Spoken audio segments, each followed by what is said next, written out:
Thank you, Neil. We start off with news from Trinidad and Tobago. Unease at the University of the West Indies continues as dozens of students protested and blocked the institution's south gates Thursday to register disappointment with the response to security issues.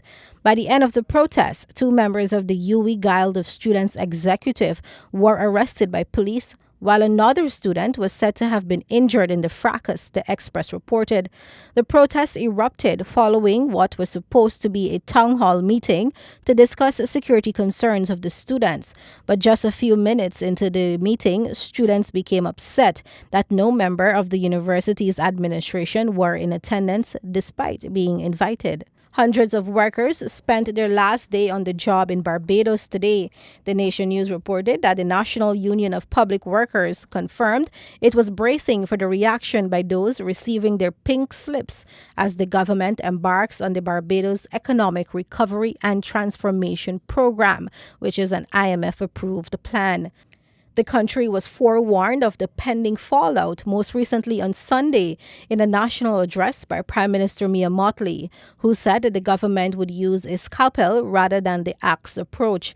The government's senior technical advisor, Dr. Kevin Greenidge, explained the process that involved 1,500 workers, 800 of them from central government and the remainder from the state-owned enterprises.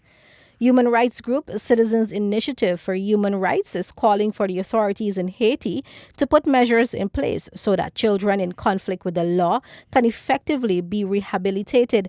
The human rights group said that as part of its program of monitoring prison centers in Haiti, its members visited the rehabilitation center for minors in conflict with the law to observe the conditions and to distribute hygiene kits.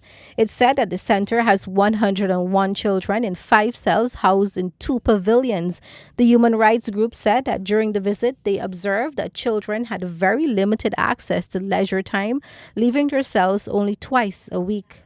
Internationally, more than 50 people have been killed and 200 hurt after a train ran into a crowd near Amritsar in India's northern Punjab state, police told the BBC. The victims were standing on the railway tracks watching celebrations for a Hindu festival. They did not hear the train approach as they watched a firecracker-filled effigy of the demon king Ravana burn. Footage posted to social media showed the fast-traveling train hitting the crowd. Punjab Chief Minister Amarinder Singh described the incident as absolutely tragic and wrote in a tweet that the local authorities were being mobilized. Police in Turkey investigating the alleged killing of Saudi journalist Jamal Khashoggi have expanded their search. Unnamed Turkish officials told the BBC his body may have been disposed of in the nearby Belgrade forest or on a farmland. Mr. Khashoggi disappeared after entering the Saudi consulate in Istanbul on October 2nd, where Turkish officials allege he was murdered. Saudi Arabia denies any knowledge of what happened to him.